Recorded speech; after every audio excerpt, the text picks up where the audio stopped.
మా విప్ గారు కోరిండు. నేను ఒకటే గౌరవ ప్రతిపక్ష సభ్యులను కోరుతున్నా, రేపు ఈ పాపాలన్నిటికీ పాపాల భైరవుడైన కేసీఆర్ గారిని కూడా రేపు పొద్దున పిలిపిద్దాం.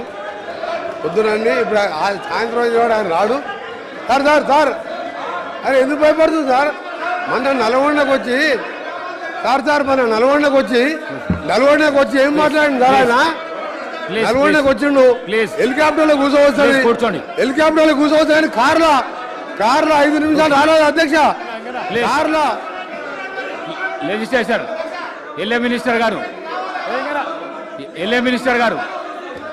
అన్న గౌరవ సభ్యులు గౌరవ ప్రతిపక్ష సభ్యులను కోరుతా ఉన్నాను. నేను చెప్తాను సార్ ఇప్పుడు సార్ మా ఐలయ్య గారు కోరారు అధ్యక్ష. అట్లనే ఎంఐఎం సోదరులు ఉన్నారు, సిపిఐ సోదరులు ఉన్నారు, మరి టీఆర్ఎస్ సంబంధించిన మిత్రులను కూడా వారి అభిప్రాయాన్ని తెలుసుకొని నిర్ణయం తీసుకోవాల్సిందిగా కోరుతా ఉన్నాను అధ్యక్ష. ఎంఐఎం ఇస్తున్నా ऑनरेबल स्पीकर सर प्रशांत रेड्डी गारू माట్లాడండి. आपसे प्रशांत रेड्डी गारू एक रिक्वेस्ट ये करना चाह रहा हूं कि जैसा हमारे प्रशांत रेड्डी गारू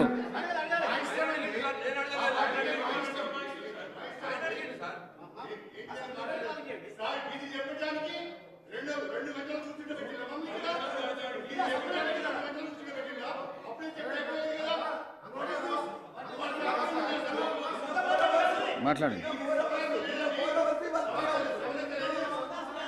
సార్. ఇప్పుడు గౌరవనీయ మంత్రివర్యులు ప్రధాన ప్రతిపక్ష నాయకుడి నుంచి ఉద్దేశించి ఆయన మాట్లాడిన మాటల్ని బేషరతుగా వారు ఉపసంహరించుకోవాలి, లేదా మీరైనా రికార్డుల నుంచి తొలగించాలి. ఆ తర్వాతనే మేము మాట్లాడతాం.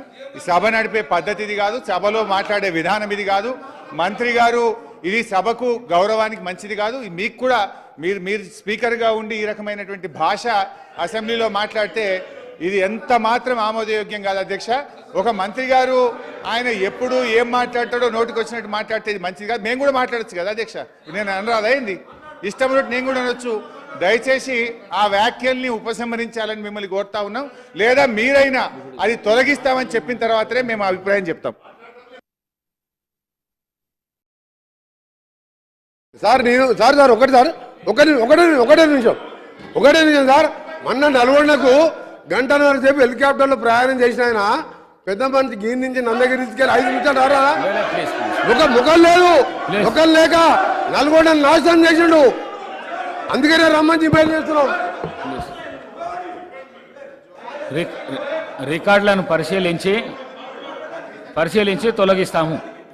పరిశీలించి తొలగిస్తాము. మాట్లాడండి, మీరు మాట్లాడండి. ప్రశాంత్ రెడ్డి గారు ఇప్పుడు దీని మీద నిర్ణయం కావాలి sir.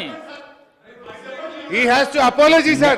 Either he has to tender apology or you have to remove the words. Then only we speak. తప్పకుండా రిమూవ్ చేస్తాం. Thank you. మాట్లాడండి. Thank you sir. బట్ ఇప్పటికైనా వాళ్ళు తెచ్చుకొని భవిష్యత్తులో అట్లా మాట్లాడుకుంటే మంచిది. వారి విజ్ఞతకే వదిలేస్తున్నాం sir. Thank you speaker sir. మీరు వారి వ్యాఖ్యల్ని సభ రికార్డుల నుంచి తొలగించినందుకు స్పీకర్ గారికి ధన్యవాదాలు తెలియజేస్తూ, సార్ ఈరోజు ఎజెండాలో short discussion on Telangana state irrigation sector and white paper ఇంత స్పష్టంగా ఎజెండాలో పెట్టినప్పుడు ఈరోజు ఉదయం 10 గంటల నుంచి వెయిట్ చేస్తున్నాం అధ్యక్ష. ఒక్క నిమిషం సార్, ఇంపార్టెంట్ విషయం సార్. మొన్న గౌరవ మాజీ ముఖ్యమంత్రి వారు నల్గొండకు వచ్చి దున్నపోతులని ఒకవైపు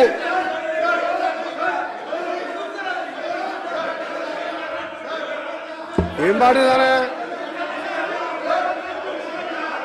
సార్? మా గురించి వారు మాట్లాడిన భాష సార్, వారు గీదానికి అంటున్నారు, పాపాల భైరవుడు అంటుడు. మా గౌరవ ముఖ్యమంత్రి గారు ఏమని మాట్లాడించారు? ఆయన క్షమాపణ చెప్తారా? కేసీఆర్ సభకు వచ్చి క్షమాపణ చెప్పాలి. నన్ను కూడా అన్నాడు, అరే తురే అన్నాడు. దానికి కూడా అన్పార్లమెంట్ వాడినందుకు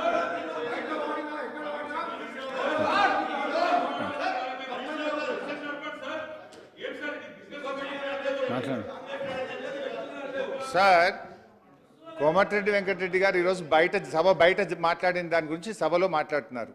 మరి మా నాయకుడు ముఖ్యమంత్రిగా ఉన్నప్పుడు పిసిసి అధ్యక్షుడిగా ఇదే రేవంత్ రెడ్డి గారు కాల్చి పారేయాలి ముఖ్యమంత్రిని అన్నాడు. తుపాకీతో కాల్చి పారేయాలి అని మాట్లాడిండు, ఉరిదీయాలని మాట్లాడిండు. మరి దాన్ని ఏమంటారు అధ్యక్ష? అందువల్ల మళ్ళీ ఇప్పుడు ఆయన మాట్లాడినటువంటి మాటల్ని దయచేసి ఆయన మళ్ళీ ఉపసంహరించుకోవాల్సిందే. ఈ విధంగా సభలో ఇట్లా ఈ పద్ధతులు మంచివి కావు అధ్యక్ష. మంత్రి గారు ఇలా బాధ్యతాయుతంగా ఉండాల్సినటువంటి ఒక మంత్రి గారు ఆయన్నే ఈ రకంగా రెచ్చగొట్టేటట్టు మాట్లాడడం ఇది మంచిది కాదు. మళ్ళీ ఆయన అదే వ్యాఖ్యలు చేసినాడు అధ్యక్ష. అవి దయచేసి రికార్డు నుంచి తొలగిస్తే తప్ప మేము మా అభిప్రాయం చెప్పాం అధ్యక్ష. మహేశ్వర్ రెడ్డి గారు.